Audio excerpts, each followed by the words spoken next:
All right, so welcome to the deep dive. Today we're diving into something pretty wild. You know, in the stuff you sent over, one thing that really stood out was this collective financial shift. Oh, yeah. Like a huge amount of money, $209 billion. Wow. Yeah. Vanishing. Just poof, gone. And get this, all from 5 billionaires who, wouldn't you know it, all attended Donald Trump's inauguration.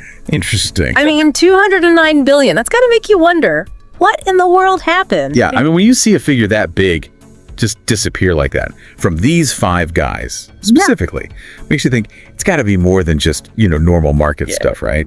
Absolutely. So that's what we're doing here. We're going to unpack this, figure out who these guys are, why they lost all this money, at least according to what you found. Right. And maybe, just maybe, figure out what all this means, for the rest of us, for the economy. Yeah, absolutely. I mean, these aren't just any billionaires, right? No, not at all. These are big names. Huge names. We're talking Elon Musk, Mr. Tesla, and SpaceX himself, Jeff Bezos, the Amazon king, Sergey Brin, the Google, or I guess Alphabet mastermind. Yep. And then there's Mark Zuckerberg, the face of Facebook, now Meta, of course. And last but not least, we have Bernard Arnault, luxury goods, LVMH, Louis Vuitton, all those fancy brands. That's right. And these guys, they don't just have money. They shape how we live our lives. The technology we use, the stuff we buy. So yeah, when their money moves, it's kind of a big deal. It is a big deal. Okay, so let's jump right in. According to your research, the biggest loser here, if you can call someone who still has billions a loser, right, is Elon Musk. He's down a whopping $148 billion. That's gotta hurt, even for him. What happened there? Well, from what I've gathered, it's kind of perfect storm. First, Tesla sales are slowing down. Like in China and Europe, 2 huge markets for them. Makes sense. And it's not just that. More and more companies are jumping into the EV game, so Tesla's got more competition than ever. Right, more options for consumers, less of that Tesla dominance they used to have. Exactly. And on top of all that, investors are, well, let's say they're not thrilled about Musk's Twitter adventures. Oh, you mean X. Right, X, whatever he's calling it these days. And then there's all the AI stuff he's pouring resources into. Investors get nervous when someone like Musk starts spreading himself so thin, Like, is he really focused on Tesla? Or is he off chasing rockets and tweets? I get it. It's a risk factor. So a lot going on with Musk, and not all of it good for his bottom line. Let's move on to Bezos. He's down, $29 billion, still a chunk of change. What's the story there? Amazon stock took a bit of a hit, down about 14%. The main concern, e-commerce growth might be slowing down. Interesting. After that pandemic boom, things are settling back down. Plus, just like with Tesla, there's more competition in e-commerce now. More players vying for those online shoppers. Okay, that tracks. But one thing that really caught my eye in your research was this mention of Bezos in the Washington Post. How does owning a newspaper factor into this? Right, so it's tricky, right? It's hard to say exactly how much owning the Washington Post impacts Amazon stock directly, but you gotta think, owning a major news outlet, especially in today's climate, it can be a lightning rod. Oh, yeah. It can bring political scrutiny, stir up public debate. It all plays into how people see Bezos and potentially even influences how they feel about Amazon. It's all connected, even if it's not a direct financial hit. It's like a ripple effect. Okay, so Bezos is dealing with the e-commerce slowdown and some potential political fallout. Now, Sergey Brin, he lost $22 billion. What's going on with Alphabet? 2 big things there. One, regulators are breathing down their necks. Governments all over the world are looking at Google, and not in a good way.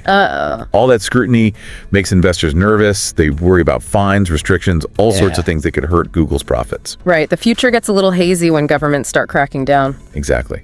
And then there's AI. The whole landscape is changing fast. OpenAI, Microsoft, they're coming in hot, and Google's feeling the heat. Their dominance in search and AI, it's not guaranteed anymore. It's like they're the old guard now, facing these scrappy upstarts. That's a good way to put it. Yeah. You got to innovate or they'll get left behind. Adapt or die, as they say. Now, on to Mark Zuckerberg. He lost $5 billion. What's the deal with Meta? Well, Facebook, or Meta, I should say, it relies heavily on ad revenue, right? Right. But that ad revenue, it's not growing as fast as it used to. And that's a big problem for them. Plus, all those privacy regulations popping up everywhere, that's hurting their ability to target ads effectively. Yeah, those privacy regulations are really shaking things up for a lot of these tech companies. Okay, last but not least, we have Bernard Arnault. He's also down $5 billion. What's happening in the luxury market? Well, you'd think the luxury market would be immune to economic woes, right? I think so. Not so much. It's slowing down, especially in China and Europe, which are huge for luxury brands. Yeah. LVMH's stock is reflecting that, and Arnault's net worth is feeling it. Okay, so we've covered all 5 billionaires, and they're all facing some serious headwinds. But when you zoom out and look at the bigger picture, what's this all telling us? It's telling us that even the richest, most powerful people in the world aren't immune to the ups and downs of the global economy. And it's not just one thing. It's a combination of factors: economic shifts, new competition, regulations, technology changing at warp speed. It's a lot to handle, even for these guys. And, going back to that inauguration we mentioned earlier, some of the stuff you sent over did hint at a connection between politics and these financial losses. Right, and just to be clear, we're not taking sides here. Of course not. We're just reporting what the information says. Exactly. But some of the research did suggest that political uncertainty, especially around things like regulation, can make investors nervous. And when investors get nervous, they pull back. And that can affect stock prices. And that's especially true for companies like these that are heavily dependent on government policy. So, a change in administration, a shift in the political winds, it can create a lot of unknowns, and the market doesn't like unknowns. It definitely adds another layer of complexity. Okay, so we've got the global economy, we've got political uncertainty, and then there's this whole AI thing, which seems to be a major disruptor. Absolutely. Those are the big takeaways from the material you provided. Regulation is only going to get tougher, especially in tech, and AI is changing everything. Companies have to adapt or they'll get left behind. And that raises a question for you listening. Which companies do you think are doing the best job of navigating this new world? It's something to think about.